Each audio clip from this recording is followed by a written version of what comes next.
ودلوقتي حانت اللحظة المنظرة ان احنا نشوف نتيجة هذه التكنولوجيا بعد ما ركبت واتقصت وتركبت وحصل كل الحاجات دي. قال لي لا لا لا، احنا عندنا مكنة هي الوحيدة في مصر اللي بتعمل فرش العربيات بالشكل ده. ازيكم؟ النهارده الفيديو مختلف شويه لان احنا تقريبا كده ايه هنطلع نروح نشوف مصنع فيه تكنولوجيا مختلفه في تصنيع فرش العربيات.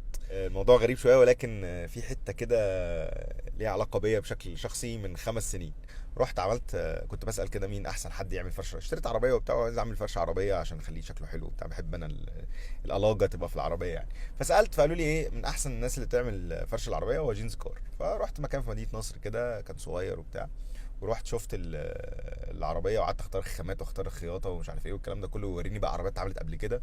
كنت حاسس الموضوع يعني المفروض يبقى ابسط من التفاصيل دي كلها، ولكن الصراحه سبت لهم العربيه.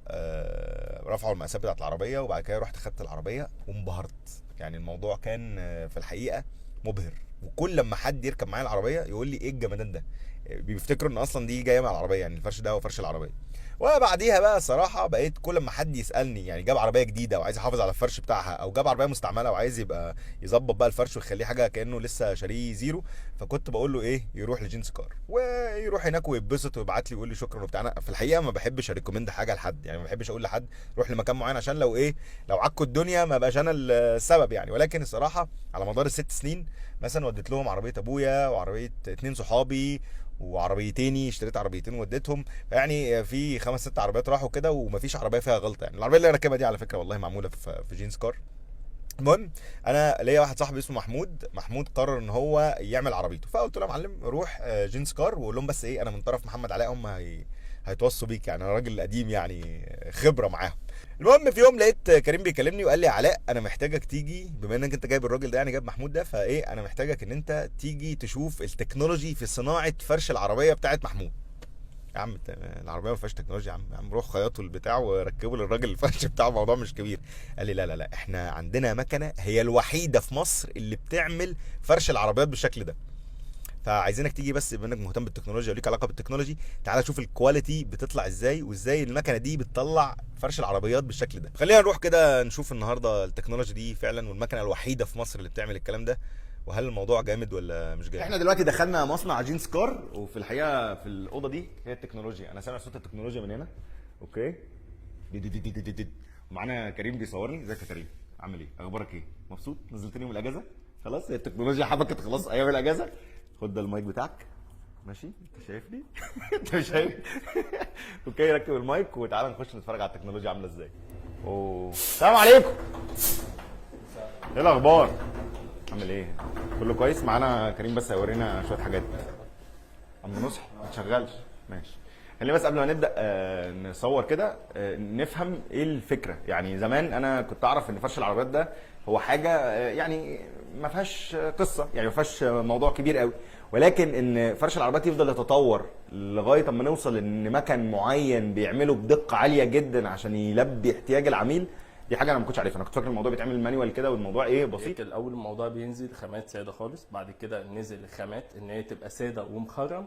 فالجلد يا اما يجي التوب بالكامل مخرم يا اما مفيش مخرم خالص. فدلوقتي في عربيات بتنزل اوريجينال، لازم الكرسي يبقى فيه سخانات، لازم يبقى فيه تهويه، لازم يبقى فيه تكييف، لازم يبقى فيه الكلام ده كله، لازم جلد مخرم يبقى موجود. فانت لازم لو هتركب فرشه على على الحاجه فانت لازم تبقى زي الفابريك بالظبط، لازم يبقى الجلد مخرم عشان يقدر ينفس المراوح اللي تحتيه. تفاصيل.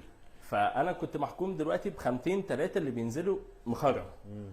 فبتيجي انت في خامه انت نفسك فيها تركبها جوه العربيه بس ما فيش منها مخرم، فاخترعوا المكنه دي عشان تخرم اي خامه انت عايزها. الخامه بقى اللي انت عايزها بتخرمها يا ولد اللعيبه وبتكمل بيها الساده بتاعها.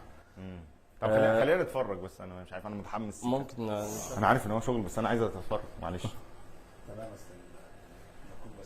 المكوك خلص تحت دلوقتي ناو. ماشي المكوك خلص. المكوك الفضائي طلع. طيب غير المكوك خلص وقت التصوير. تمام. هي طب خلينا نقول كده سريعا، احنا واحنا دخلنا لما كنا داخلين كانت بتخرم وبعدين بدات تخيط. معلش قرب معايا معلش يا كريم، احنا مفتقدين برهان النهارده معانا. هي دلوقتي خرمت يعني ده الجلد دي الخامه دي الخامه اللي كده. ده الجزء اللي على الشمال ده هي خامه ساده جدا ما فيهاش فيها اي حاجه. بقدر انا على المكنه دي احدد ايه الرسمه اللي انا عايزها كشكل خياطه، وجوه الرسمه الخياطه ديت اقدر احدد انهي جزء اللي يتخرم.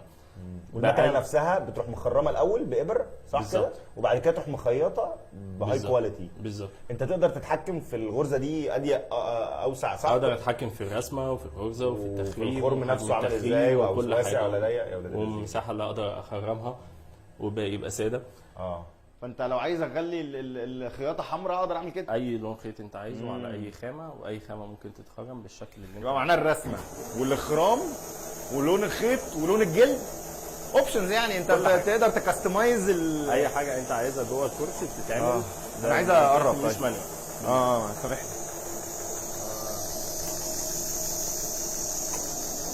لا قرب قوي، انا عايزك ما سيبك من وشي مش مهم. ده كده خلاص انا بعمل الفريم، بقفل على الرسمه. واو كده خلصت اول قطعه. جامد والله العظيم. تقفل بقى على الرسمه. انا عايز اقول لكم ان الكواليتي انت مش ممكن تتخيل والله العظيم. احنا هنشوفها راكبه في عربيه محمود. طبعا الكلام ده راكب في العربيه. ومحمود عارف بقى ان احنا محمود بيشوف على الجاهز بقى، ما يعرفش المراحل اللي بيحصل والتعب ده كله. ده الجزء بتاع الظهر اللي هو بيبقى في النص. بص الاخرام اهي. طبعا مع الاوردر بتبقى واخداه بترتيب معين انت اللي بتحدده برسمه معينه. تعال هات انا عايز اشمعنى انت.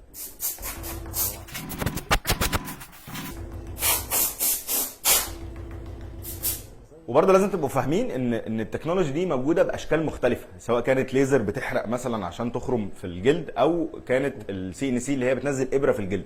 ولكن عمر ما كان الحرق، يعني عمر ما كان ان في نار بتنزل او ليزر بينزل يحرق منطقه هيخلي في خرمين او يخلي في فتحتين شبه بعض. ده موضوع برضو مهم جدا، وعشان كده اظن الناس توجهت انها تصنع بالابره، انها تنزل بنفس الويدث بنفس